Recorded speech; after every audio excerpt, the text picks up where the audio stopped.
नमस्कार, TV9 मराठीमध्ये आपल्या सगळ्यांचं स्वागत। मी निखिला पाहतोय देश, महाराष्ट्र आणि बुलेटिनची सुरुवात आजच्या एका मोठ्या बातमीनं। आमचा मतदार अजित पवारांना मत देणार नाही अशा शब्दात विजय शिवतारे यांनी अजित पवारांवर टीका केली आहे। अजित पवार यांच्या विरोधामध्ये प्रत्येक मतदार नाराज असल्याचं विजय शिवतारे म्हणाले। तर वरिष्ठांचं ऐकायचं की नाही हा ज्याचा त्याचा प्रश्न असं उपमुख्यमंत्री अजित पवारांनी म्हटलंय।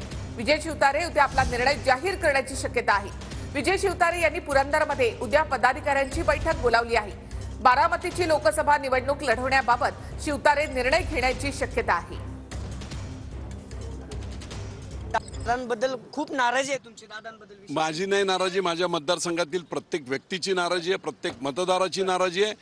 ज्या पद्धतीने ते वागले होते, ज्या पद्धतीने त्यांनी सांगता सभेमध्ये 2019ला मरतोय तर कशाला लढतोय, कशासाठी, अरे परत मेला तर परत मग ती बाय इलेक्शन होईल, इतक्या गाडीबद्दल बोलले, इतक्या मी विसरलोय, मी त्यांना माफ केलेलं आहे। माझं वैयक्तिक ग्रज नाही, नियती त्यांना पाहून घेईल। पण मतदारसंघातले लोक, एकही मतदार, स्वाभिमानी माझा मतदार, सगळ्या पक्षांचे आज बोलतायत आम्ही नोटाला मतदान करू, पण दादांना नाही करणार। एकनाथराव शिंदेंनी त्याच्या संदर्भामध्ये त्यांना काही आव्हान केलेलं आहे।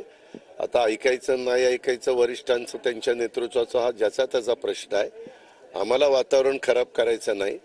आम्ही आरेला कार्यक्रम करू शकतो, पण मला महायुतीमधलं वातावरण खराब न करता निवडणुकीला सामोरं जायचंय। कारण मी काही स्टेटमेंट केलं की त्याचा फार वेगळा विपर्यास केला जातो। आम्हाला कायदा सुव्यवस्था व्यवस्थित ठेवून ह्या निवडणुका पार पाडायच्यात।